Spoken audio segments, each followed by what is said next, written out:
कामिनी, प्रभा, लीला सभी के बारे में जब चंद्र बता रहा था, तो बिनती बोली, बड़े लालची मालूम होते हैं आप। एक से संतोष नहीं है क्या? वाह रे जीजा जी।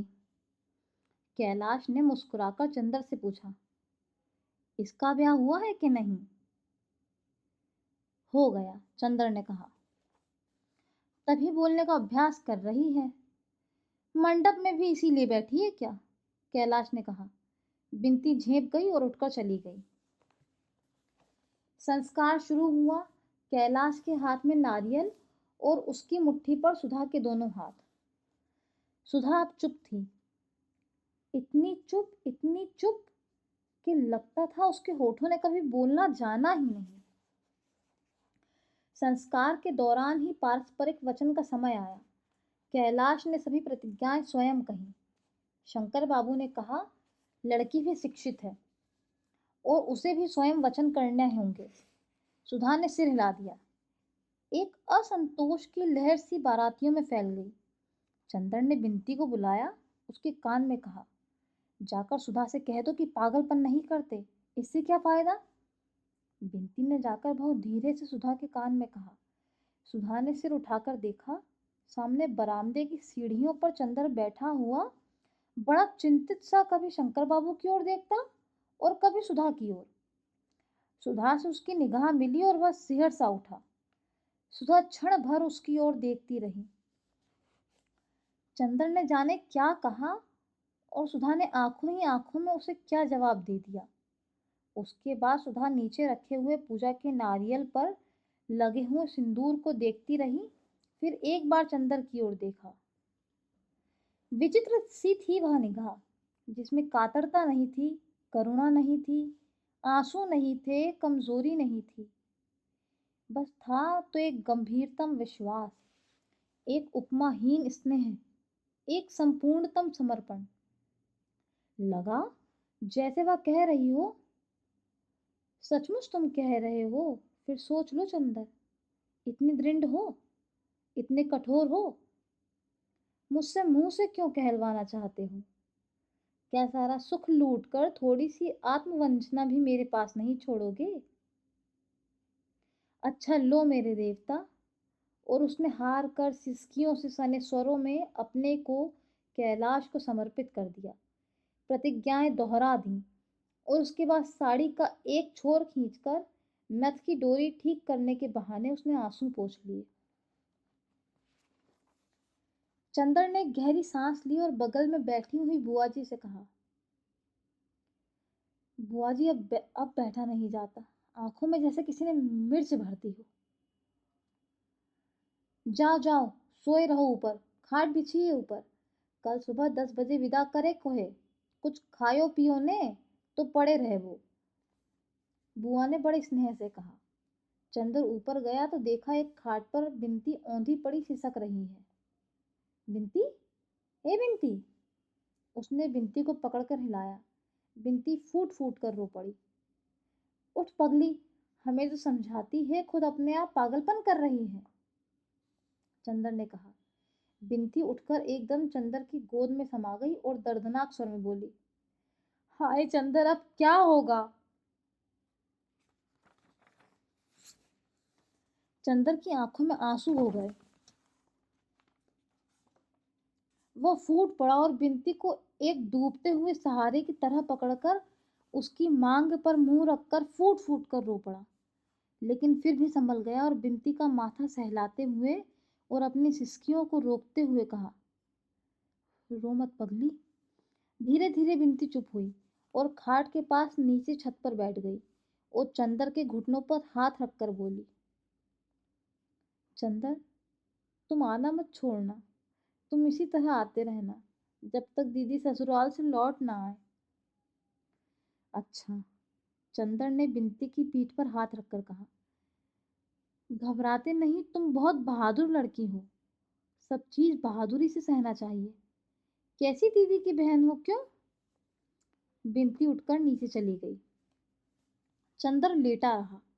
उसकी पोर पोर में दर्द हो रहा था, नस नस को जैसे कोई तोड़ रहा हो, खींच रहा हो। हड्डियों के रेशे रेशे में थकान मिल गई थी, लेकिन उसे नींद नहीं आई। आंगन में पुरोहित जी के मंत्र पाठ का स्वर और बीच बीच में आने वाले किसी बाराती या औरतों की आवाजें उसके मन को अस्त व्यस्त कर देती थीं। उसकी थकान और उसकी अशांति ही उसको बार बार झटके देती थी। वह करवट बदलता, कभी ऊपर देखता, कभी आंखें बंद कर लेता कि शायद नींद आ जाए, लेकिन नींद आई ही नहीं। बहुत कोशिश की। धीरे धीरे नीचे का रव भी शांत हो गया। संस्कार भी समाप्त हुआ।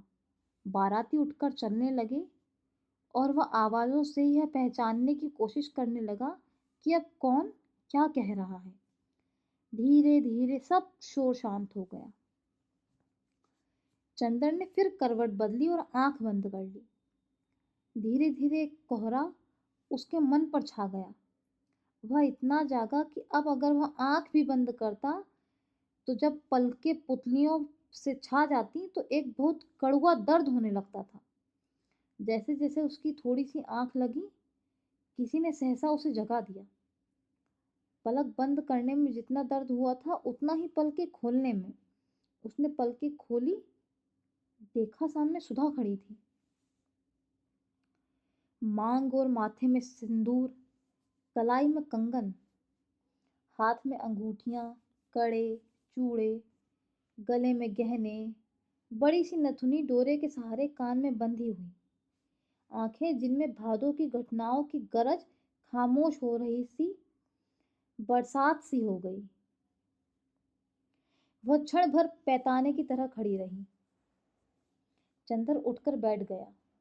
उसका दिल इस तरह धड़क रहा था जैसे किसी के सामने भाग्य का रूठा हुआ देवता खड़ा हो। सुधा कुछ बोली नहीं। उसने दोनों हाथ जोड़े और झुककर चंदर के पैरों पर माथा टेक दिया। चंदर ने उसके सिर पर हाथ रखकर कहा, ईश्वर तुम्हारा सुहाग अटल करे। तुम बहुत महान हो।